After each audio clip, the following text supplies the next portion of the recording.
캄캄한데 부엌에는 불이 켜져 있습니다. 69살 최영숙 어르신이 식탁에 혼자 앉아 계십니다. 보리차는 이미 다 식었고 두 손은 찻잔만 만지작거리고 있습니다. 낮에 들은 말 한마디가 밤새 가슴속을 돌아다니고 있기 때문입니다. 그 말을 한 사람은 벌써 잠들었을 텐데 정작 그 말을 들은 사람만 이렇게 잠을 못 이루고 있습니다. 여러분, 혹시 이런 밤을 보내신 적이 있으신지요?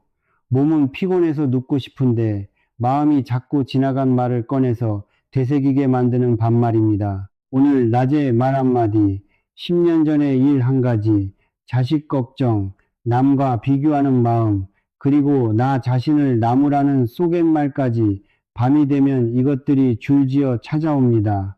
우리는 흔히 행복해지려면 무언가를 더 가져야 한다고 생각합니다. 돈이 더 있으면, 자식이 더 잘 되면, 몸이 더 건강하면 행복해질 거라고 믿습니다. 그런데 부처님께서는 정반대의 길을 말씀하셨습니다. 괴로움에는 반드시 원인이 있고 그 원인을 끊어내면 괴로움도 함께 사라진다는 가르침입니다. 다시 말해 행복은 채우는 것이 아니라 덜어내는 것에서 시작된다는 말씀입니다. 마음을 갉아먹는 것들을 하나씩 끊어낼 때 비로소 그 자리에 편안함이 들어온다는 것입니다. 오늘은 그 가르침을 머리로 설명하지 않겠습니다. 대신에 한 분의 일년을 함께 따라가 보려고 합니다. 방금 부엌에 앉아 계시던 최영숙 어르신입니다.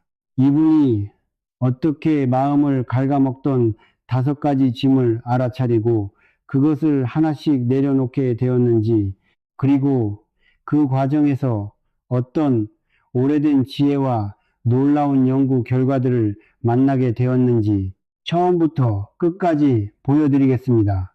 이야기 속에 오늘부터 바로 해보실 수 있는 작은 연습 3가지도 들어있으니 부디 끝까지 함께 해주시기 바랍니다. 이 이야기는 남의 이야기가 아니라 어쩌면 우리 모두의 이야기이기 때문입니다. 최영숙 어르신은 충청도 청주에서 35년 동안 반찬 가게를 하셨습니다. 새벽 4시에 일어나 콩나물을 다듬고 저녁 늦게까지 손님을 맞았습니다. 장사하는 사람은 얼굴이 밥벌이라는 말을 어머니께 배웠기에 속이 상해도 늘 웃었습니다. 시집살이가 매워도 참았고 남편이 서운하게 해도 참았고 손님이 함부로 말해도 참았습니다. 참는 것이 미덕이라고 배운 우리 세대였고 실제로 참는 힘으로 자식 둘을 대학까지 보냈습니다. 큰아들은 인천에서 회사에 다니고 작은 아들은 서울에서 가정을 꾸렸습니다. 남들이 보기에는 부러울 것 없는 인생이었습니다. 그런데 3년 전 남편이 갑자기 세상을 떠났습니다. 평소처럼 저녁을 드시고 주무시다가 새벽에 조용히 가셨습니다. 장례를 치르고 가게를 정리하고 혼자 남은 집에서 어르신의 진짜 싸움이 시작되었습니다. 겉으로는 씩씩했습니다. 자식들 앞에서는 엄마 걱정 말라고 웃었습니다. 그런데 밤마다 잠이 오지 않았습니다. 새벽 2시, 3시까지 눈이 말똥말똥했습니다. 입맛이 없어 밥을 국에 말아 몇 술 뜨다 말았고 가슴이 자주 두근거렸으며 어떤 날은 낮에도 숨이 답답했습니다. 그러던 어느 비 오는 날이었습니다. 마당에서 미끄러질 뻔하며 심장이 쿵 내려앉더니 그 뒤로 어지럼증이 심해졌습니다. 놀란 큰아들이 어머니를 모시고 큰 병원에 가서 여러 검사를 받았습니다. 머리 사진도 찍고 심장 검사도 하고 피 검사도 했습니다. 일주일 뒤에 결과를 들으러 갔더니 의사 선생님이 차분히 말했습니다. 검사상 큰 병은 없습니다. 그런데 몸보다 마음이 많이 지쳐 계신 것 같습니다. 잠을 못 주무시는 것과 가슴 두근거림은 마음의 짐과 관련이 깊습니다. 하는 이야기였습니다. 집으로 돌아오는 차 안에서 어르신은 창밖만 바라보았습니다. 마음의 짐이라는 말이 자꾸 맴돌았습니다. 평생 부지런히 살았을 뿐인데 내 마음에 무슨 짐이 있다는 것인지 알 수가 없었습니다. 그날부터 어르신은 밤이 무서워졌습니다. 불을 끄고 누우면 천장에 지난 일들이 하나씩 지나갔습니다. 동서가 던진 말, 남편의 마지막 얼굴, 자식들에게 서운했던 순간, 장사하며 삼켰던 수모들이 차례로 떠올랐습니다. 몸을 이리 뒤척이고 저리 뒤척이다 보면 어느새 창이 밝아왔습니다. 낮에는 낮대로 텔레비전을 틀어 놓아도 내용이 머리에 들어오지 않았고 이유 없이 한숨이 자꾸 나왔습니다. 입은 굳게 다물고 살았는데 몸이 대신 말을 하고 있었던 것입니다. 잠이 말을 하고 소화가 말을 하고 두근거리는 가슴이 말을 하고 있었습니다. 사실 이것은 최영숙 어르신 한 분만의 일이 아닙니다. 우리 세대는 짐을 지는 법만 배우고 내려놓는 법은 배우지 못한 세대입니다. 먹고 사는 일이 급해서 마음을 돌아볼 겨를이 없었고 힘들다는 말은 약한 사람이나 하는 말인 줄 알았습니다. 그래서 우리 어르신들의 마음속에는 몇십 년 된 말 한마디, 몇십 년 된 그날의 일들이 창고에 묵은 짐처럼 켜켜이 쌓여 있습니다. 겉으로는 멀쩡해 보여도 그 짐의 무게는 잠으로, 소화로, 혈압으로 자꾸 새어 나옵니다. 마음의 짐이라는 말은 그저 듣기 좋은 표현이 아니라 몸으로 값을 치르고 있는 실제의 무게인 것입니다. 어르신이 혼자서 그렇게 끙끙 앓고 있던 바로 그 무렵이었습니다. 그 모습을 곁에서 지켜본 사람이 있었습니다. 40년 지기 친구, 71살 한정심 어르신이었습니다. 젊어서 같은 시장에서 장사를 했던 친구인데 몇 해 전부터 한 달에 두어 번 가까운 산사에 다니고 있었습니다. 친구가 말했습니다. 영수가 약으로 안 되는 병이 있더라. 나랑 절에 한번 가보자. 바람만 쐬고 와도 좋다. 하고 손을 잡아 끌었습니다. 어르신은 처음에 손사래를 쳤습니다. 불교를 잘 알지도 못했고 절에 가서 무엇을 해야 하는지도 몰랐습니다. 그런데 그날 밤에도 또 잠이 오지 않자 문득 이런 생각이 들었습니다. 이대로는 안 되겠다. 무엇이든 해봐야겠다 하는 생각이었습니다. 그렇게 해서 이듬해 봄, 최영숙 어르신은 친구를 따라 처음으로 산사의 돌계단을 오르게 되었습니다. 그리고 그곳에서 어르신의 남은 인생을 바꾸어 놓은 한 분을 만나게 됩니다. 산사는 조용했습니다. 마당에는 오래된 소나무가 서 있었고 처마 끝 풍경이 바람에 맑은 소리를 냈습니다. 법당에 들러 절을 올리고 나오는데 마당을 쓸고 계시던 나이 지긋한 노스님이 두 사람을 보고 차 한잔하고 가시라며 방으로 청하셨습니다. 따뜻한 차를 앞에 두고 이런저런 이야기가 오갔습니다. 스님은 어르신의 얼굴을 한참 바라보시더니 조용히 이렇게 물으셨습니다. 보살님은 오늘 빈손으로 오셨는데 어깨는 왜 그리 무거워 보이십니까? 하는 물음이었습니다. 그 한마디에 어르신은 그만 눈물이 왈칵 쏟아졌습니다. 처음 보는 스님 앞에서 부끄러운 줄도 모르고 한참을 울었습니다. 울음이 잦아들자 스님이 말씀하셨습니다. 몸에 진 짐은 눈에 보이니 내려놓기가 쉽습니다. 그런데 마음에 진 짐은 눈에 보이지 않아서 지고 있는 줄도 모른 채 평생 지고 다니는 분들이 많습니다. 하고 말입니다. 그리고 이어서 사람의 마음을 갉아먹는 짐에는 크게 5가지가 있다고 하셨습니다. 남이 한 말을 붙들고 있는 짐, 지나간 일을 붙들고 있는 짐, 남과 나를 비교하는 짐, 모든 사람에게 좋은 사람이 되려는 짐, 그리고 나 스스로를 나무라는 짐입니다. 스님은 서두르지 않으셨습니다. 한 달에 한 번씩 오시면 한 번에 하나씩 내려놓는 법을 알려드리겠다고 하셨습니다. 이렇게 해서 최영숙 어르신의 1년이 시작되었습니다. 한 달 뒤 어르신은 혼자서 산사를 다시 찾았습니다. 스님이 물으셨습니다. 요즘 밤에 보살님 잠을 훔쳐가는 도둑이 누구입니까? 하고 말입니다. 어르신은 잠시 머뭇거리다가 30년 묵은 이야기를 꺼냈습니다. 큰집 형님, 그러니까 손이 동서가 오래전 시아버님 제사에서 여러 사람 앞에 던진 말이었습니다. 동서는 살림 솜씨를 트집 잡으며 장사하는 여자라 그런지 집안일이 저 모양이라고 했습니다. 그 자리에서는 웃어넘겼지만 그 말은 가시처럼 가슴에 박혔습니다. 30년이 지난 지금도 명절이 다가오면 그 말이 떠올라 며칠 전부터 속이 불편했습니다. 남편이 떠난 뒤로는 편들어 줄 사람도 없어서 그 말이 더 크게 들렸습니다.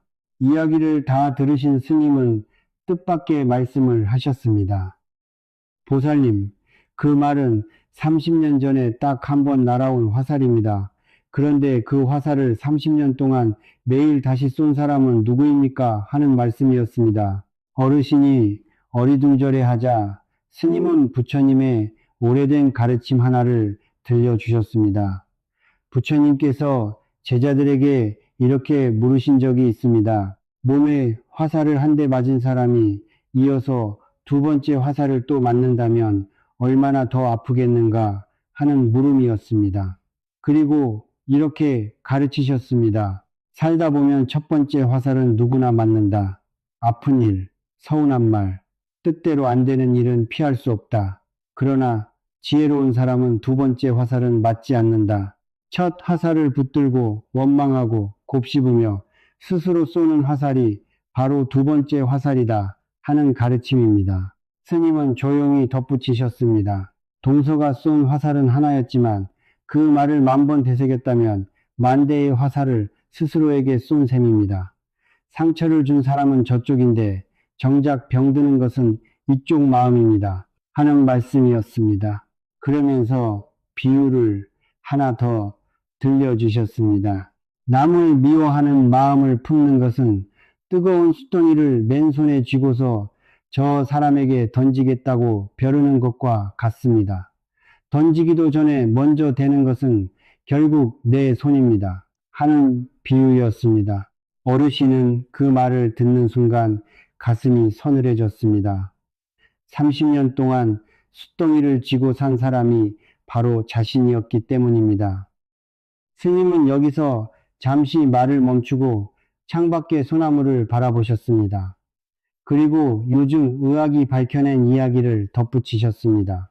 원망을 되새기는 습관이 몸에 어떤 값을 치르게 하는지 여러 대학 연구진이 오래 살펴보았다고 합니다. 밤에 서운한 일을 곱씹는 버릇이 있는 분들은 그렇지 않은 분들보다 잠드는 데 시간이 훨씬 오래 걸렸고 자고 나도 개운하지 않았으며 혈압도 더 높게 나타났습니다. 마음이 화살을 되쏘는 동안 몸은 그 화살을 고스란히 받아내고 있었던 셈입니다. 그러니 미운 말을 끊어내는 일은 마음 편하자는 일만이 아니라 우리 몸을 살리는 일이기도 합니다. 어르신이 조심스럽게 여쭈었습니다. 스님, 그러면 그 사람을 용서하라는 말씀이십니까? 저는 아직 그럴 자신이 없습니다. 하고 말입니다. 스님은 고개를 저으셨습니다. 용서라는 말을 너무 크게 생각하지 마십시오. 용서는 그 사람이 옳았다고 인정해 주는 것이 아닙니다. 그 일이 없었던 셈 치자는 것도 아닙니다. 다만 내 손에 쥔 숫덩이를 내 손을 위에서 내려놓는 것, 그것이 시작입니다. 하는 말씀이었습니다. 상대를 위해서가 아니라 나를 위해서 놓는 것이니 상대가 사과를 하든 안 하든 지금 당장 할 수 있는 일이라고도 하셨습니다. 그리고 한 가지를 분명히 짚어주셨습니다. 말을 받지 않는 것과 사람을 미워하는 것은 다르다는 것입니다. 끊어내야 할 것은 마음을 다치게 하는 말이지 그 사람의 존재 자체가 아닙니다. 사람은 예로 대하되 말은 받지 않는 것, 이것이 어른의 끊어냄이라 하셨습니다. 여러분의 마음속에도 혹시 그런 말이 있으신지 한번 살펴보시기 바랍니다. 꼭 동서의 말이 아니어도 좋습니다. 자식이 바쁘다며 무심코 던진 말, 이웃이 오지랖으로 얹은 말, 오래전 부모님께 들었던 말일 수도 있습니다. 신기하게도 우리는 고마운 말 100마디는 잊어버리면서 아픈 말 한마디는 몇십 년을 보관합니다. 마음이 원래 그렇게 생겨 먹은 것이니 내 탓을 할 일은 아닙니다. 다만 이제부터는 보관해 온 그 말을 알아차리고 하나씩 주인에게 돌려드리면 되는 것입니다. 그렇다면 어떻게 해야 하는지 어르신이 여쭈었습니다. 스님의 대답은 뜻밖의 간단했습니다. 끊어낸다는 것은 그 사람과 싸우는 것이 아니라 그 말을 더 이상 내 마음에 들이지 않는 것입니다. 하는 대답이었습니다. 방법도 알려주셨습니다. 첫째, 그 말이 떠오르면 속으로 이렇게 말하는 것입니다. 저 말은 그분의 것이지 내 것이 아닙니다. 나는 받지 않겠습니다. 하고 말입니다. 물건도 받지 않으면 준 사람에게 돌아가듯 말도 받지 않으면 내 것이 되지 않는다는 것입니다. 둘째, 그 사람 앞에서는 예의를 지키되 마음을 다치게 하는 자리에는 오래 머물지 않는 것입니다. 자리를 옮기고 말을 줄이고 필요한 만큼만 곁을 내어주는 것은 미움이 아니라 내 마음을 지키는 울타리라고 하셨습니다. 울타리가 있는 집이 이웃과 더 오래 잘 지내는 법이라는 말씀도 덧붙이셨습니다. 그해 추석 어르신은 배운 것을 처음으로 써보았습니다. 아니나 다를까 동서는 또 한마디를 던졌습니다. 예전 같으면 그 말이 명절 내내 아니 그 뒤로 몇 달을 갔을 것입니다. 그런데 이번에는 속으로 조용히 되뇌었습니다. 저 말은 형님의 것입니다. 나는 받지 않겠습니다. 하고 말입니다. 그리고 음식을 조금 나르다가 슬며시 마당으로 나와 하늘을 한번 보고 숨을 길게 쉬었습니다. 신기한 일이 일어났습니다. 가슴이 잠깐 욱신했지만 그 아픔이 예전처럼 몸속에 눌어붙지 않고 지나갔습니다. 그날 밤 어르신은 명절 뒤끝으로는 처음으로 자정 전에 잠이 들었습니다. 다음날 아침에 눈을 뜨고는 혼자 중얼거렸습니다. 30년 만에 처음이네 하고 말입니다. 우리 주변에도 이런 화살을 품고 사시는 분들이 참 많습니다. 시댁 식구의 말, 친정 식구의 말, 오래된 친구의 말, 심지어 자식이 무심코 던진 말까지 가까운 사람의 말일수록 화살은 우리 가슴에 깊이 박힙니다. 그런데 오늘부터 기억해 주시기 바랍니다. 첫 번째 화살은 우리 힘으로 막을 수 없었지만 두 번째 화살부터는 우리에게 선택권이 있습니다. 그 말을 다시 꺼내 곱씹는 순간 화를 쥔 사람은 상대가 아니라 나 자신이 된다는 사실 말입니다. 그달에 스님이 내주신 숙제가 하나 더 있었습니다. 말 일기라는 것입니다. 저녁마다 공책을 펴고 오늘 들은 말 중에 마음에 걸린 말을 한 줄 적은 다음 그 옆에 받았는지 안 받았는지를 동그라미와 가위표로 표시하는 것입니다. 받아버렸으면 가위표를 치고 잘 돌려드렸으면 동그라미를 치는 식입니다. 처음 일주일은 가위표가 훨씬 많았습니다. 앞집 할머니가 마당을 지나며 아들들은 요즘 통 안 오는가 보네 하고 던진 말에도 한나절이 흔들렸고 시장에서 들은 별것 아닌 소리에도 저녁 내내 마음이 시끄러웠습니다. 그런데 신기하게도 가위표를 치는 그 순간만큼은 마음이 억울하지 않고 오히려 담담했습니다. 아, 오늘은 이 말을 받아버렸구나. 내일은 돌려드려야지 하고 스스로를 살피게 됐습니다. 한 달이 지나자 공책의 풍경이 달라졌습니다.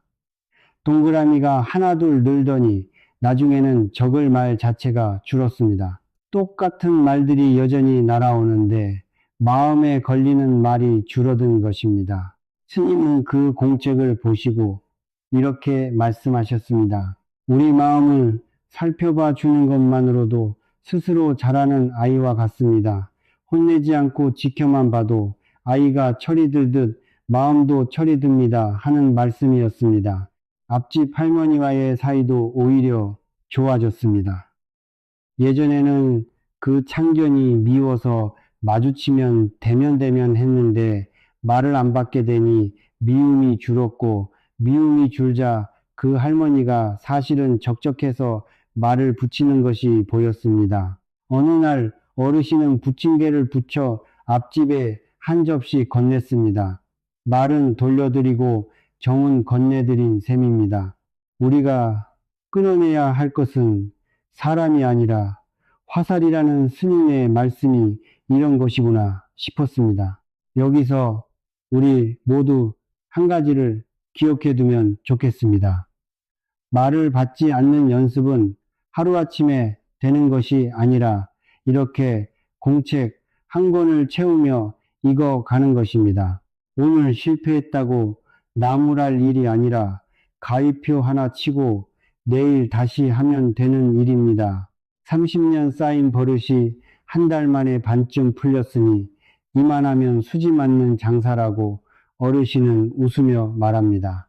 두 번째 달, 어르신은 조금 가벼워진 걸음으로 산사를 찾았습니다. 그런데 이번에는 스님이 묻기도 전에 먼저 입을 열었습니다. 입을 열었으. 스님, 남의 말은 안 받는 연습을 하고 있는데 정작 제일 무서운 것은 따로 있습니다. 밤마다 저를 괴롭히는 것은 남이 아니라 지나간 일입니다. 하는 고백이었습니다. 어르신은 그동안 아무에게도 못한 이야기를 꺼냈습니다. 남편이 떠나기 몇 달 전부터 자꾸 피곤하다고 소화가 안 된다고 했는데 장사가 바쁘다는 핑계로 병원에 데려가지 못했습니다. 약국에서 소화제만 사다 주었습니다. 남편이 떠난 뒤로 3년 내내 그때 병원에 갔더라면 하는 생각이 하루에도 몇 번씩 올라왔습니다. 내가 그 일을 잡을 수 있었는데 놓쳤다는 생각에 웃다가도 죄스러웠고 맛있는 것을 먹다가도 목이 메었습니다. 스님은 한동안 말없이 차만 따르셨습니다. 그리고 옛날 어느 절에 두 스님 이야기를 들려주셨습니다. 노스님과 젊은 스님이 먼 길을 가다가 큰 개울을 만났습니다. 마침 비가 온 뒤라 물이 불어 있었는데 개울가에 고운 옷을 입은 젊은 여인이 발을 동동 구르고 있었습니다.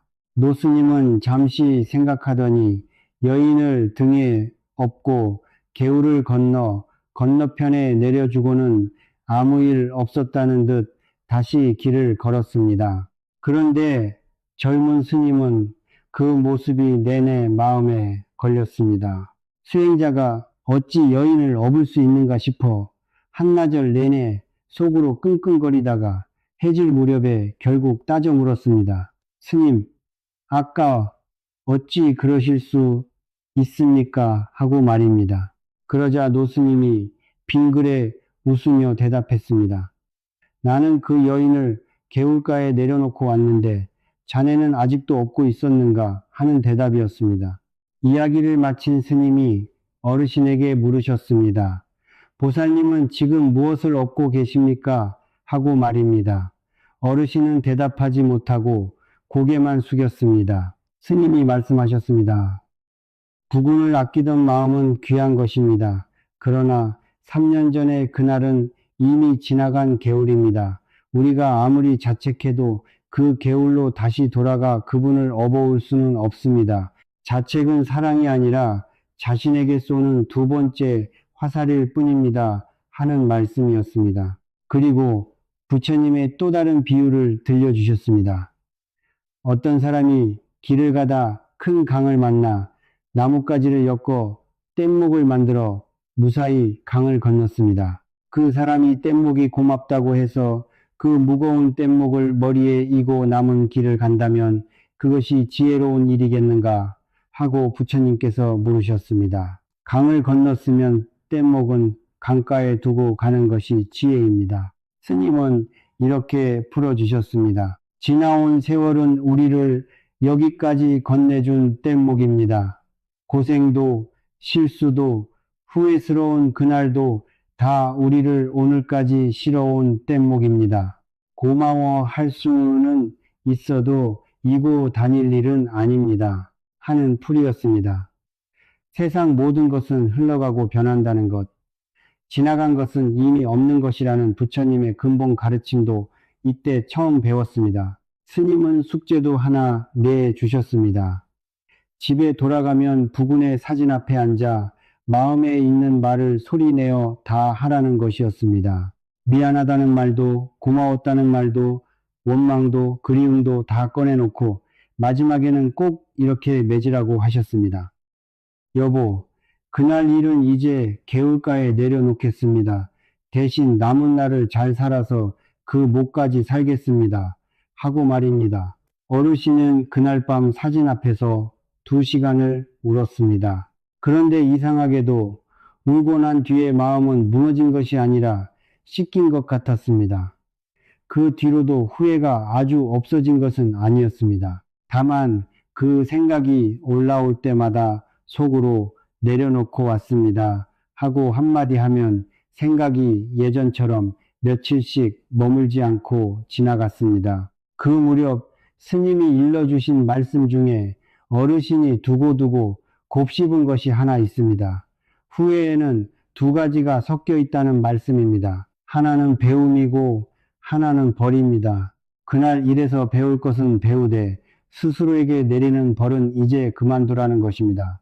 어르신은 스님이 시키신 대로 종이에 이렇게 한 줄을 적었습니다. 그날이 나에게 가르쳐 준 것은 식구가 아프다고 하면 바쁘다는 말보다 병원이 먼저라는 것이다 하고 말입니다. 그리고 그 배움대로 요즘은 큰아들이 피곤하다는 소리만 해도 건강검진은 받았는지부터 묻습니다. 배움은 챙기고 벌은 내려놓는 것, 그것이 지나간 일을 대하는 지혜였습니다. 무상이라는 가르침도 어르신의 마음을 많이 만져주었습니다. 처음에는 모든 것이 변하고 사라진다는 말이 쓸쓸하게만 들렸습니다. 그런데 스님은 냇물을 가리키며 이렇게 말씀하셨습니다. 저 물이 흘러가 버리는 것이 야속합니까? 그런데 물이 흘러가 주기에 새 물이 오는 것입니다. 겨울이 지나가 주기에 봄이 오는 것입니다. 지나간다는 것은 야속한 일이기도 하지만 고마운 일이기도 합니다. 하는 말씀이었습니다. 지나간 슬픔도 언젠가는 흘러가 준다는 뜻이었습니다. 괴로운 마음까지도 영원하지 않다는 것. 그것이 어르신에게는 뜻밖의 위로가 되었습니다. 어느 날 밤에는 남편에게 긴 편지를 썼습니다. 여보로 시작해서 그동안 못했던 말을 넉 장에 걸쳐 다 적었습니다. 고마웠던 일, 미안했던 일, 서운했던 일까지 숨기지 않고 적고 마지막 줄에는 이렇게 썼습니다. 나 이제 그날 일은 개울가에 내려놓고 갑니다. 거기서는 아프지 말고 계세요 하고 말입니다. 편지는 태우지 않고 곱게 접어 남편의 손목시계와 함께 서랍에 넣어 두었습니다. 버리는 것이 아니라 제자리에 두는 것, 어르신은 내려놓음을 그렇게 배웠습니다. 우리 어르신들의 가슴 속에도 저마다 그런 그날이 하나쯤 있을 것입니다. 자꾸 떠오르는 그날이 있다는 것은 그만큼 마음을 다해 살았다는 뜻이기도 합니다. 다만 이제는 그 마음을 지나간 벌이 아니라 남은 날의 배움으로 바꾸어 쓰시면 됩니다. 3번째 달에는 조금 다른 고민을 들고 갔습니다. 몸도 마음도 나아지고 있는데 이상하게 친구들 모임만 다녀오면 사흘씩 마음이 가라앉는다는 것이었습니다. 모임에 나가면 자연스럽게 자식 이야기가 나옵니다. 누구네 아들은 이번에 승진했다더라. 누구네 딸은 큰 평수로 이사했다더라. 누구는 자식들이 용돈을 얼마씩 준다더라 하는 이야기들입니다.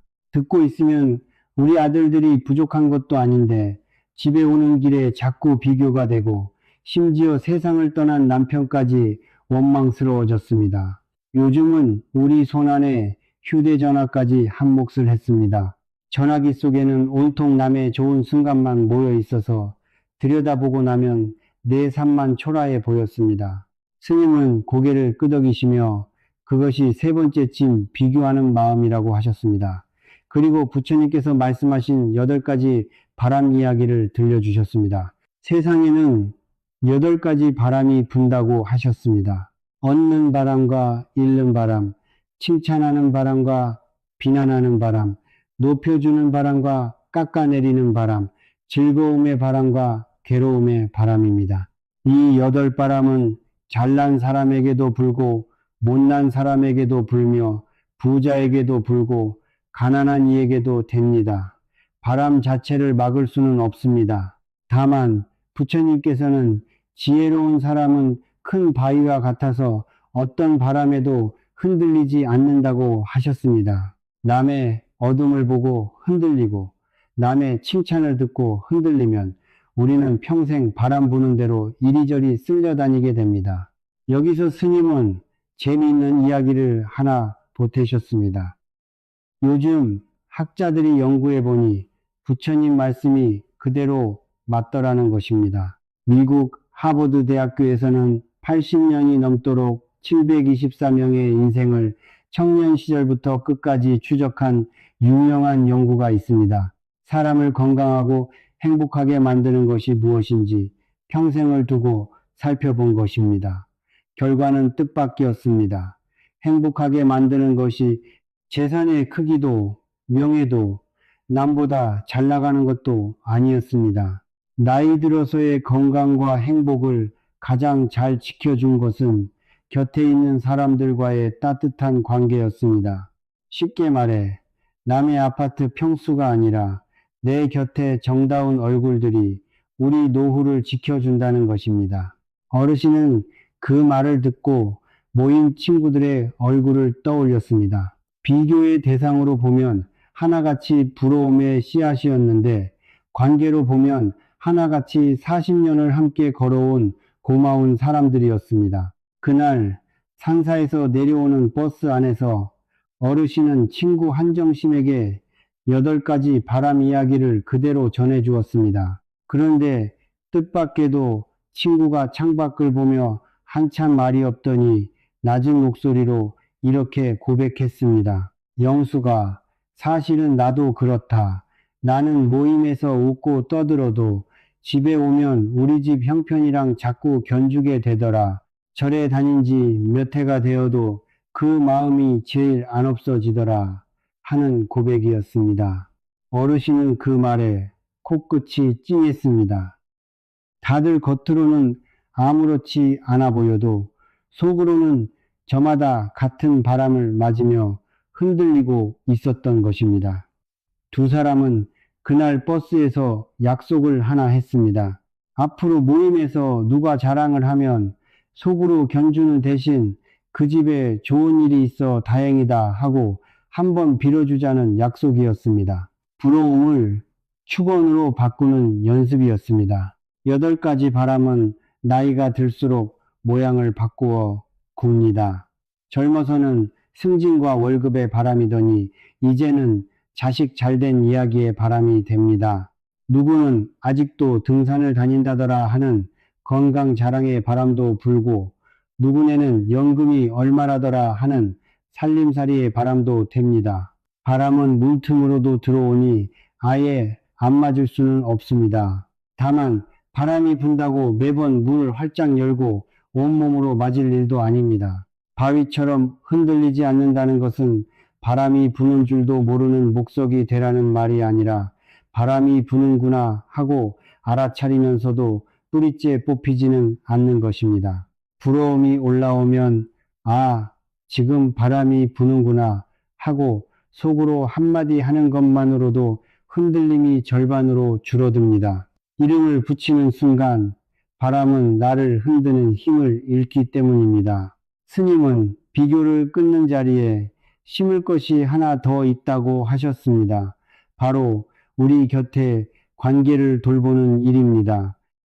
하버드의 그 80년 연구가 알려준 또 하나의 사실은 나이 들어 외로움이 깊은 분들은 몸의 병도 더 빨리 찾아왔다는 것입니다. 외로움은 마음의 일 같지만 사실은 우리 몸이 치르는 값이 큰 짐이라는 것입니다. 그런데 관계라는 것은 크고 거창한 것이 아니었습니다. 스님은 아주 작은 숙제를 주셨습니다. 일주일에 한 번 내가 먼저 전화를 거는 것입니다. 용건이 없어도 좋습니다. 김치 맛이 어떤가? 무릎은 좀 어떤가? 그 집 손주는 잘 크는가? 이런 시시한 안부가 사실은 우리 노년의 보약이라는 것입니다. 어르신은 그날부터 수요일 저녁마다 전화 한 통을 걸었습니다. 어떤 주는 친구 정신이에게, 어떤 주는 멀리 사는 사촌 동생에게, 어떤 주는 옛날 가게 단골이던 할머니에게 걸었습니다. 전화를 받는 쪽은 하나같이 반가워했고, 끊고 나면 어르신의 마음도 덩달아 환해졌습니다. 재미있는 것은 이렇게 우리가 먼저 안부를 건네고 나면 비교하는 마음이 저절로 줄어든다는 사실이었습니다. 생각해보면 당연한 일입니다. 견주는 마음은 상대를 저 멀리 세워두고 재는 마음이고, 안부를 묻는 마음은 상대를 내 곁에 앉히는 마음이니 두 마음은 한자리에 있을 수가 없는 것입니다. 우리 세대가 남은 세월에 정말로 쌓아야 할 재산은 통장의 숫자가 아니라 전화하면 받아줄 얼굴들이라는 것을 어르신은 수요일 저녁마다 배워갔습니다. 스님은 실천법으로 두 가지를 일러주셨습니다. 하나는 눈과 귀의 문단속입니다. 부처님께서는 눈과 귀와 코와 혀와 몸과 뜻, 이 여섯 문을 잘 지키라고 하셨습니다. 도둑이 드나드는 문을 지키듯 마음을 흐리게 만드는 것은 덜 보고 덜 듣는 것입니다. 어르신은 그날부터 잠자리에 들기 1시간 전에는 휴대전화를 안방 밖에 두었습니다. 처음 며칠은 허전했지만 일주일이 지나자 잠드는 시간이 눈에 띄게 빨라졌습니다. 다른 하나는 비교가 올라온 자리에 감사를 심는 것입니다. 모임에 다녀온 날 저녁, 오늘 고마웠던 일 3가지를 소리내어 말해보는 연습입니다.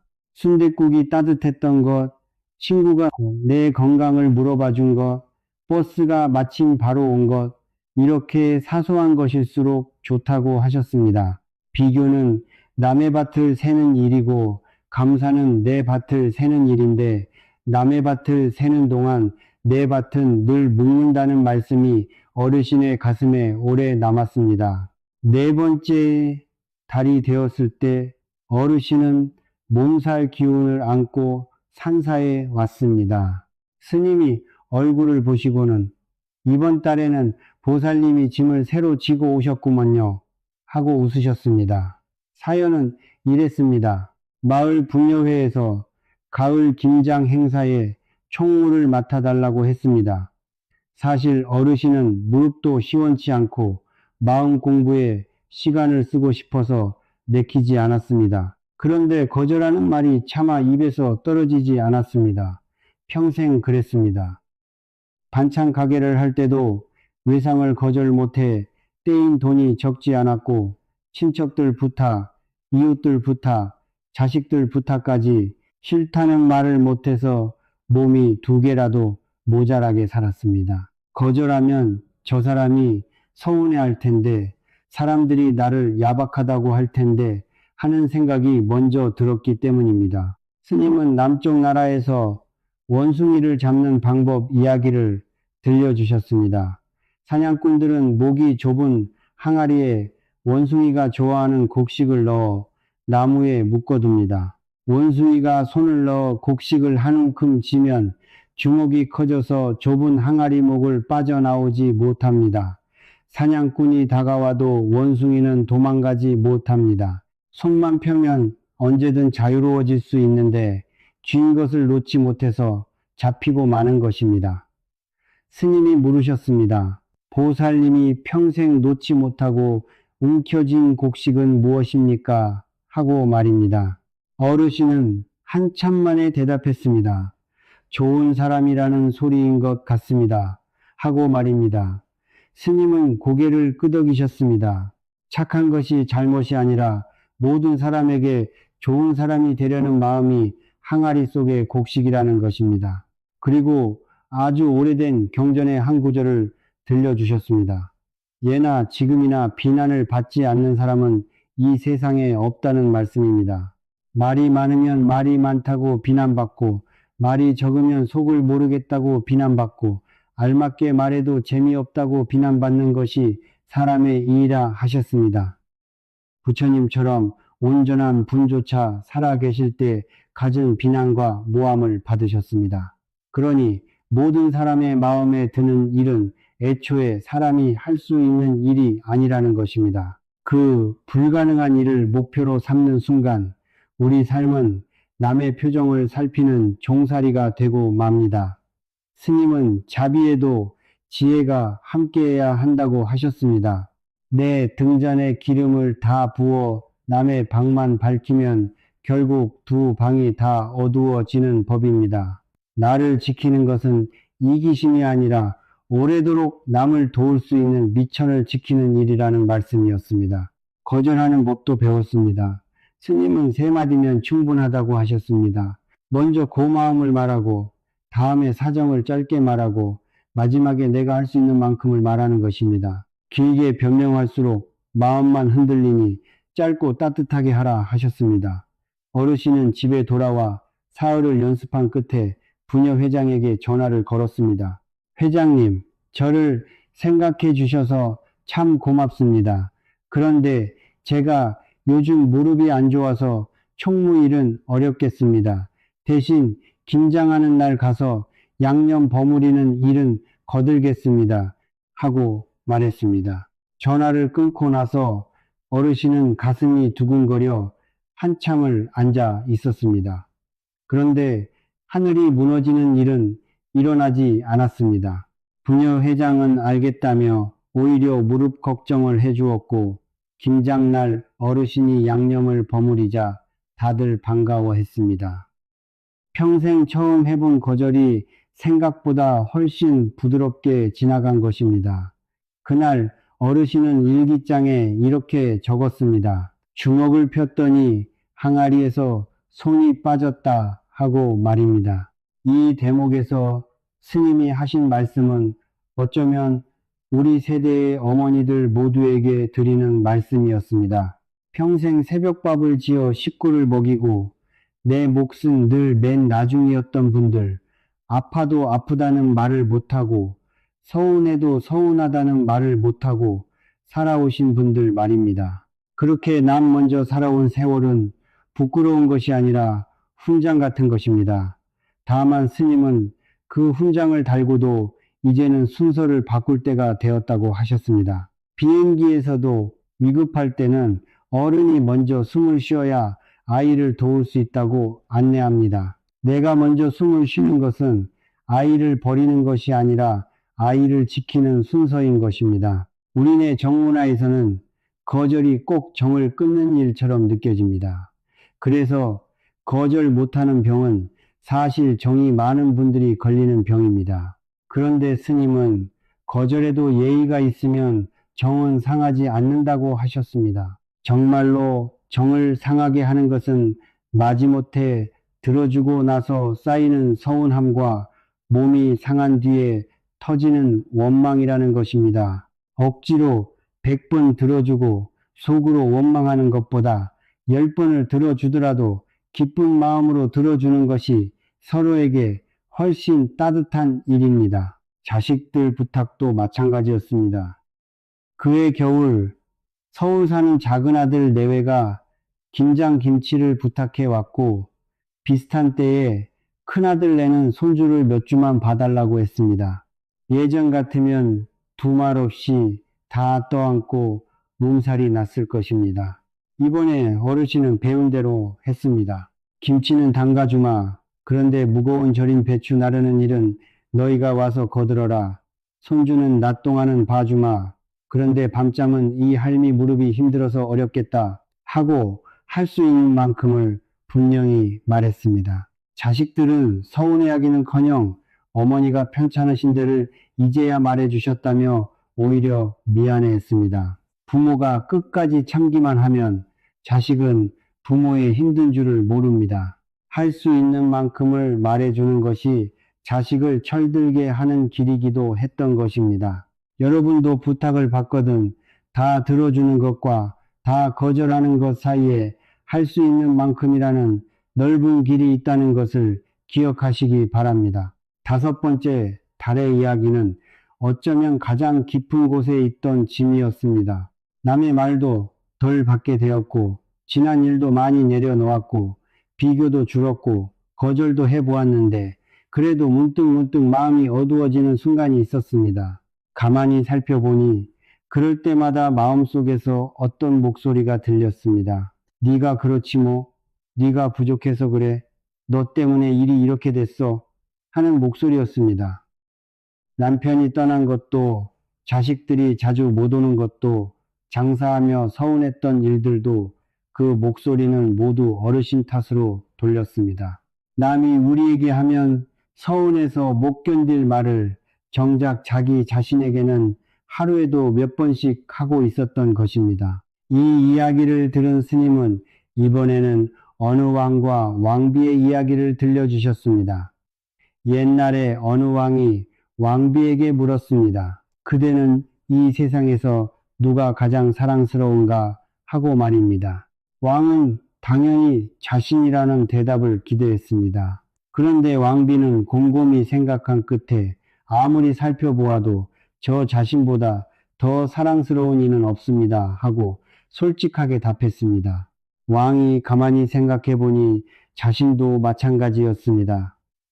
두 사람이 부처님을 찾아가 이 이야기를 여쭈자 부처님께서는 꾸짖지 않으시고 이렇게 말씀하셨습니다. 마음으로 온 세상을 다 뒤져보아도 자기 자신보다 더 사랑스러운 존재는 어디에도 없다. 다른 이들도 저마다 자기가 그렇게 소중하다. 그러므로 자신을 사랑하는 사람은 남을 해치지 말아야 한다. 하는 말씀이었습니다. 스님은 이 가르침을 이렇게 풀어주셨습니다. 부처님께서는 자기를 미워하라고 가르치신 적이 한 번도 없습니다. 세상 모든 존재에게 자비를 베풀라 하셨는데 그 모든 존재에서 왜 나만 빼놓습니까? 자기를 나무라기만 하는 것은 겸손이 아니라 집안 식구 하나를 골라 평생 구박하는 것과 같습니다 하는 풀이였습니다. 그리고 마음속 목소리를 다루는 법을 알려주셨습니다. 생각은 하늘에 떠가는 구름과 같아서 검은 구름이 지나간다고 하늘이 검어지는 것은 아니라는 것입니다. 자책하는 목소리가 들리면 그 말을 참말로 믿어버리지 말고 또 그 구름이 지나가는구나 하고 알아차리기만 하면 됩니다. 그런 다음에는 스스로에게 따뜻한 말 한마디를 건네는 것입니다. 스님이 가르쳐준 말은 이랬습니다. 내가 편안하기를, 내가 건강하기를, 내가 오늘 하루 무사하기를 하는 세 마디입니다. 처음에 어르신은 낯간지러워서 입이 떨어지지 않았습니다. 그런데 스님이 평생 남을 위해 빌어온 그 정성의 10분의 1만 자신에게 돌려보시라고 하셨습니다. 어르신은 그날부터 아침에 세수를 하고 거울 앞에 서서 물기 묻은 얼굴을 보며 그 세 마디를 했습니다. 그리고 마지막에 한마디를 보셨습니다. 영수가 그동안 애 많이 썼다 하는 말이었습니다. 그 말을 하는데 눈물이 나서 처음 일주일은 매일 울면서 했다고 합니다. 울음은 차차 줄었고 그 자리에 처음 느껴보는 편안함이 들어섰습니다. 처음에 어르신은 이 연습이 어쩐지 염치 없는 일처럼 느껴졌다고 합니다.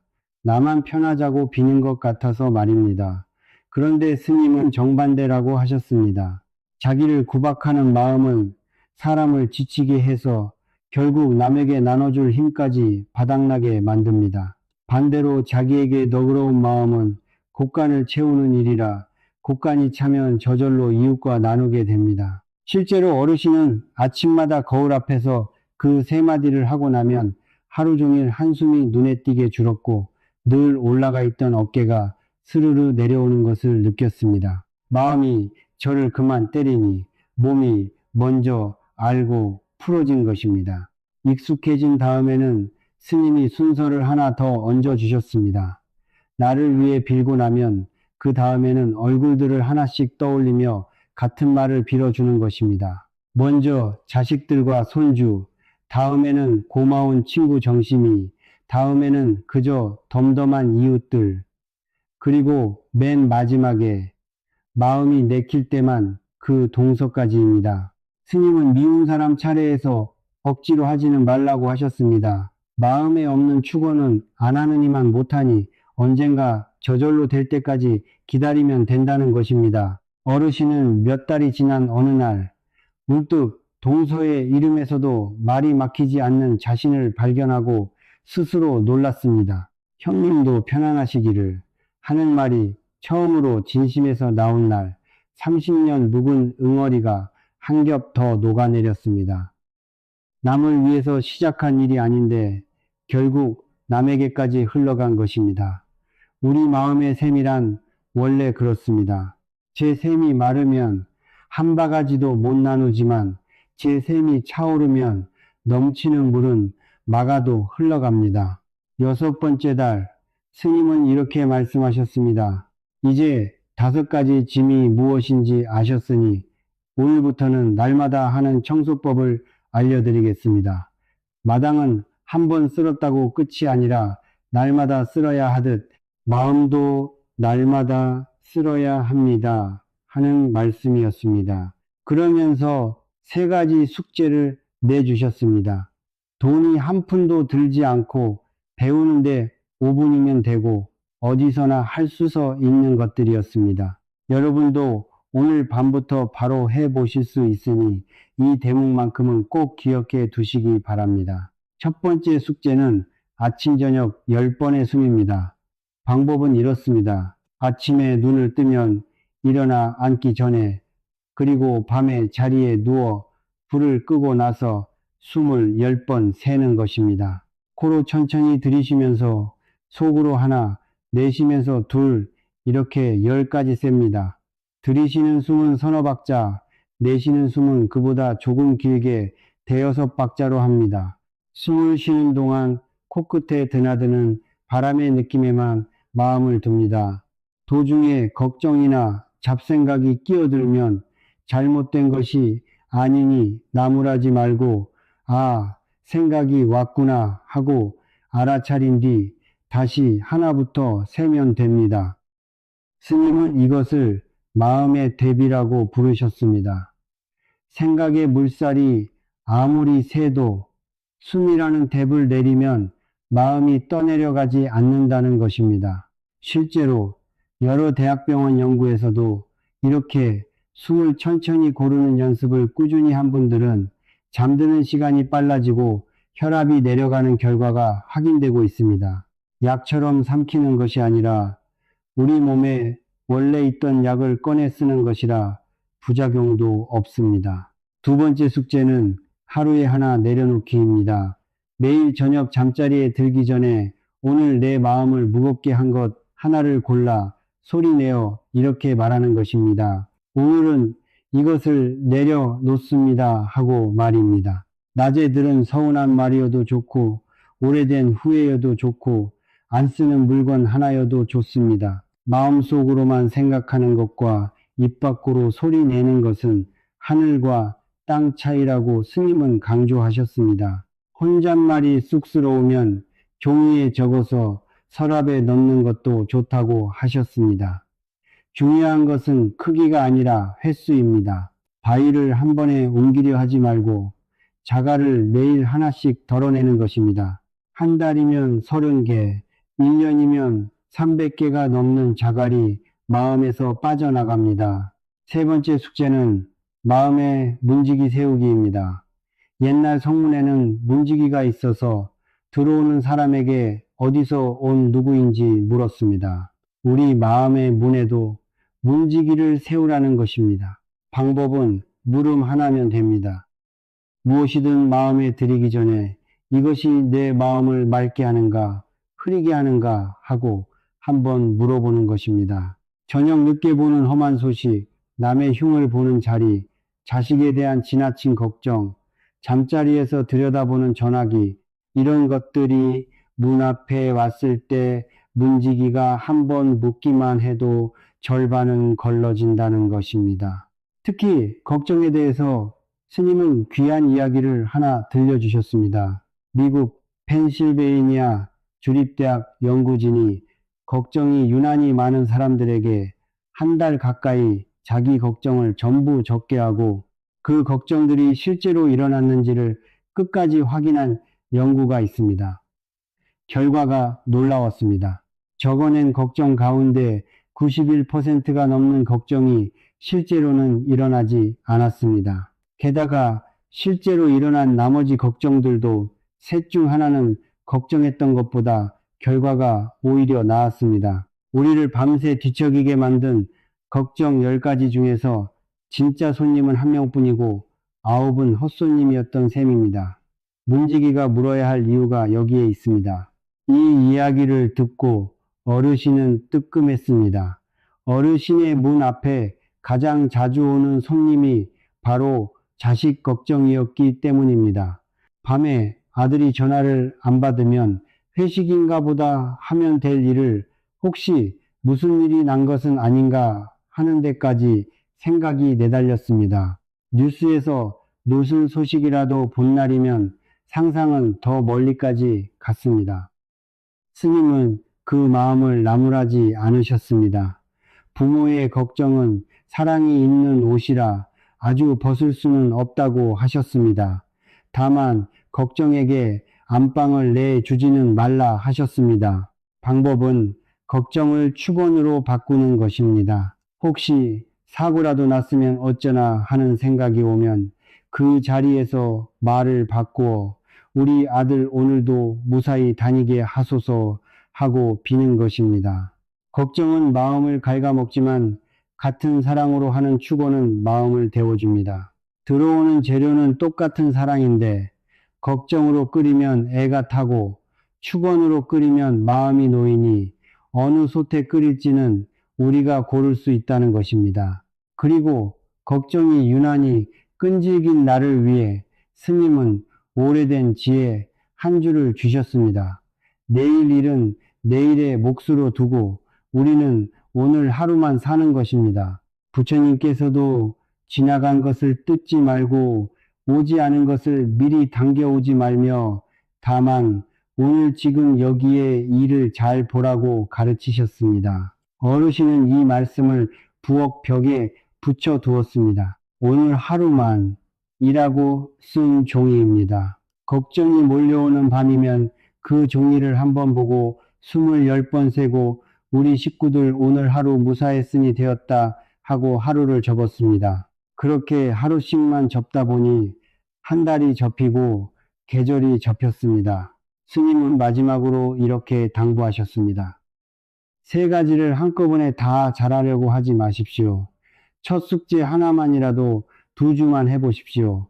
2주가 지나면 잠이 먼저 달라지고 잠이 달라지면 얼굴이 달라지고 얼굴이 달라지면 집안 공기가 달라집니다.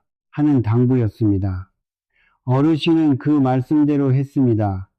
잘 되는 날도 있었고 깜빡 잊는 날도 있었고 10가지 세다가 잠들어 버리는 날도 많았습니다. 스님은 그것이야말로 제일 잘한 것이라며 웃으셨습니다. 숙제를 하다 보니 궁금한 것들도 생겼습니다. 어르신이 물었던 것들은 아마 여러분도 해보시면 똑같이 궁금해지실 것들이라 여기에 옮겨드립니다. 첫째, 숨을 세는데 가슴이 답답하면 어찌합니까? 하는 물음이었습니다. 스님은 숨을 억지로 길게 만들려 하지 말라고 하셨습니다. 숨을 늘리는 것이 목적이 아니라 숨을 바라보는 것이 목적이니 짧으면 짧은 대로 그저 바라보기만 하면 숨은 며칠 사이에 저 혼자 깊어진다는 것입니다. 둘째, 자꾸 잊어버리면 어찌합니까? 하는 물음에는 새 습관은 헌 습관의 등에 업히게 하라고 하셨습니다. 칫솔 옆에 쪽지를 붙여두고 세수 뒤에 3마디를 하고 불을 끄는 손동작에 이어서 바로 숨을 세는 식으로 이미 몸에 밴일 뒤에 붙이면 잊는 날이 줄어듭니다. 셋째, 혼잣말하는 것을 식구가 이상하게 보면 어찌합니까? 하는 물음에는 스님이 껄껄 웃으시며 마음 청소하는 중이라고 하시면 됩니다. 며칠 지나면 식구가 먼저 곁에 와서 따라 할 것입니다. 하고 대답하셨습니다. 걷기를 좋아하시는 분들께는 덤으로 좋은 방법도 있습니다. 네 가를 걸으실 때 네 걸음에 들이쉬고 6걸음에 내쉬면서 걸으면 걷기와 숨 고르기가 한 번에 됩니다. 어르신은 요즘 이 걸음을 물걸음이라고 부릅니다. 이렇게 2주쯤 지나자 스님이 말씀하신 순서 그대로 변화가 왔습니다. 제일 먼저 잠이 돌아왔습니다. 자정을 넘기던 잠이 10시 반이면 들었고 새벽에 깨어도 숨을 세다 보면 다시 잠들 수 있었습니다. 다음에는 아침에 한숨이 줄었고 뒷목과 어깨의 뻐근함이 가벼워졌습니다. 달라진 것은 세상이 아니라 마음 하나였는데 몸이 이렇게까지 알아준다는 것이 어르신은 신기할 따름이었습니다. 그리고 계절이 몇 번 바뀌어 처음 산사의 돌계단을 오른 날로부터 꼭 1년이 되었습니다. 지금 최영숙 어르신의 아침은 이렇습니다. 새벽 5시 반쯤 눈이 떠지면 누운 채로 숨을 10번 셉니다. 일어나 이부자리를 개고 거울 앞에서 3마디를 하고 마당에 상추와 고추에 물을 줍니다. 아침을 차려 먹고 날이 좋으면 냇가를 한 바퀴 걷습니다.